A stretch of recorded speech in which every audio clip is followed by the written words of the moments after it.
daming Indonesian film sa Netflix na pagkakaroon. Tapos walang translation na hindi nakadub sa English. Translation lang dito. And yet, binibili ni Netflix.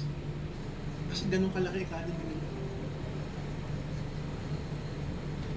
Eh tayo, tagal-tagal na ng Netflix. Parang ano na yung matinong pelikulang nasa Netflix ng Pilipino.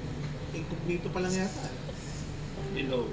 Hello said goodbye. Ano ba yung goodbye? Hi, hello. Hindi kami updated No. eh. Ordinary training. Ayan, no? Saan to? Tanzania. Ordinary training, Tanzania. Ako lang yan. Wala pa sila. Hindi palakpak nila. Kaya no, inuunahan ko na kayo, Indonesia. What if magkaroon ka lang dalawang leaders na Indonesia sa left? Dalawang leaders na Indonesia sa right? Baka hindi yung top 20 pag-usapan natin. Kasi si Richard, isa lang, isang leg lang. Baka HOF na agad nun. So the opportunity is huge. Lumalaki yung playing field because of expansion.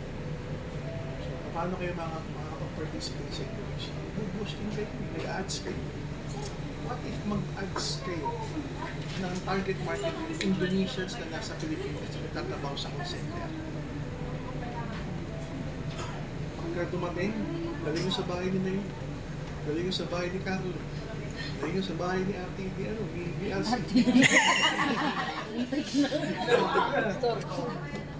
Sabihin nyo, these are the achievements of the pioneers here in the Philippines. If you'll be the pioneer in Indonesia, you'll earn more because your country is bigger than ours. 260 million population. Tayo 110 lang. More than double. Third world country sila, third world country din tayo.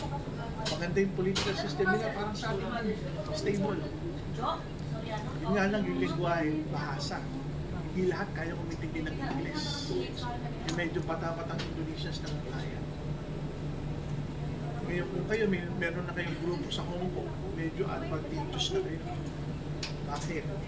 Sa Hong Kong, alam na alam nyo yung Sunday sa Central, nakasalampak yung mga kapwa Pilipino natin. Kung hindi nyo alam, panoorin nyo. Hello, love, goodbye. Si Catherine Bernardo, domestic helper sa Hong Kong. So nakikita nyo nakasalampak doon. Ba't ako kinukwento ito? Kasi 2 stations away.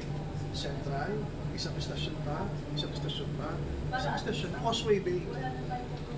Kalahating milyong Indonesians din ang nakasalampak doon. Lalakarin lang. Ang ganda din yung mga domestic helper na Indonesians sa Causeway Bay can understand English. Kaya nga sila nasa Hong Kong, domestic helper.